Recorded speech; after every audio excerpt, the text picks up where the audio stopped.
Good morning everyone, welcome to Il Paraiso. So this morning we are going to unbox a parcel, and this is coming from Davao del Norte. But before that, for those who are new to this channel, I want you to subscribe and then hit the notification bell so that if I have new videos relating to growing and cultivating orchids, you will always be updated.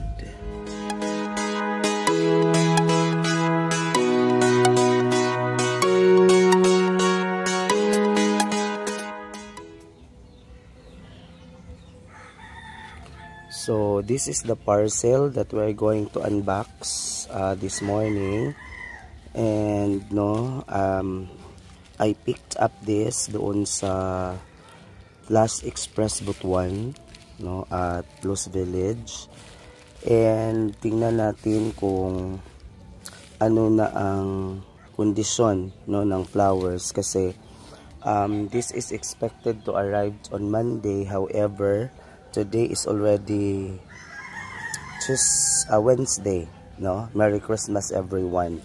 So tingnan natin, kasi merong isa dito na excited akong buksan kasi meron siyang flower. So I hope we could still be able to see, still the flower, the bloom, at hindi pa po siya patay. Okay, so tingnan natin siya.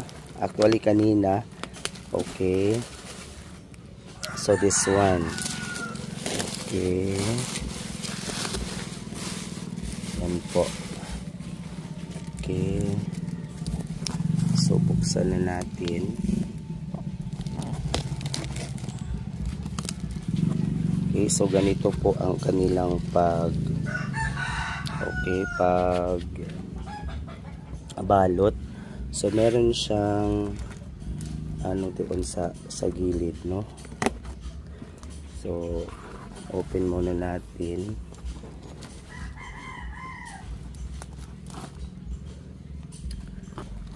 Okay. So, yan po.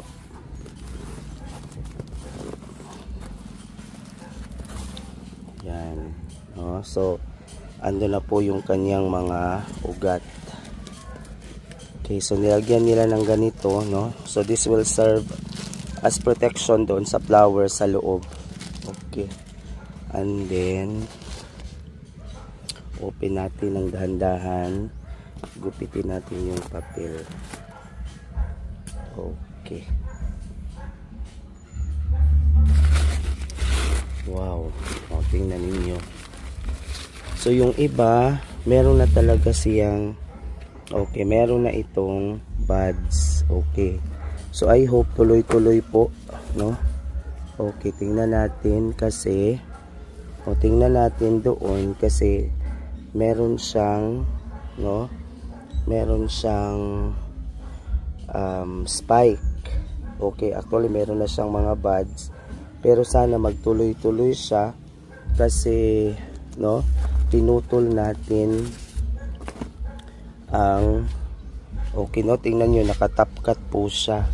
Okay, napakaganda po niya, Okay, so lagay natin siya. So yung ginagawa ko dito, inilalagay ko siya doon sa tubig na may brown sugar. Yan po, May siya, may bubbles. Okay.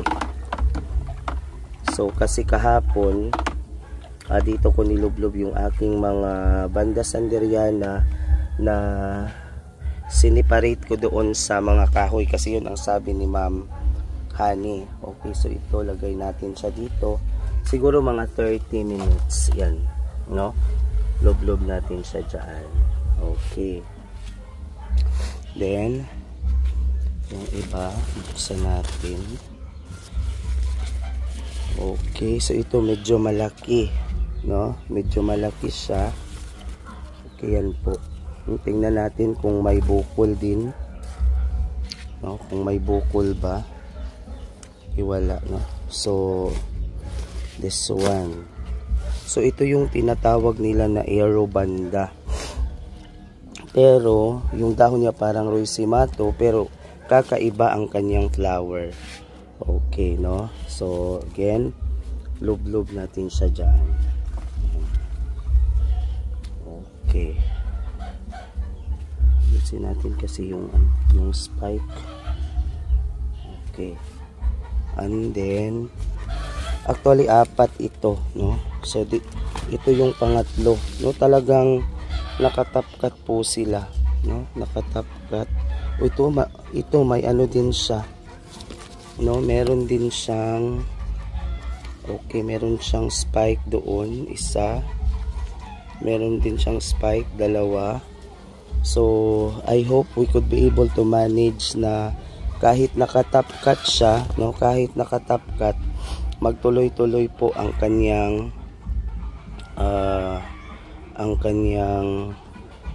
pag-develop ng kanyang flower. Okay.